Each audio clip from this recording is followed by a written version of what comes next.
o jiri ya jụọ ese ọ wụrụ truly that na ọwụhụ the man na ọ hụtara sị nna ya mụrụ ya na ọ a village chief tori mama ya eme na ọ pụrụ okwu mana mpa ya mechara gbaghara mma ya amụọ nwa ahụ na nwa ahụ a mụrụ na ọ wụ ya nwa kụgara akụkọ mgbe na ọ ya kụgara akụkọ wepụtara akụkọ a mma ya nwụkwala n'ọhakwa n'elu bụọ ya ọnụ so na m ga-ama vidio a na yes the video dị very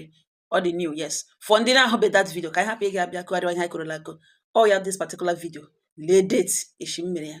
ọ dị hụbe that video this video now ya gaa n'ihu sị m na akụkọ ụwa ya yiwagara ihe a mere nwanne ya nwoke mana m lee na ụdị ka ejiri mee na ka ị na ọ kpafere n'eze na unu biko igecha ihe na igecha akụkọ na gị gwa ihe i chere ihe ị ga-eme ihe isi ya mee na unu gbatara ya ose enyemaka na isi ejuli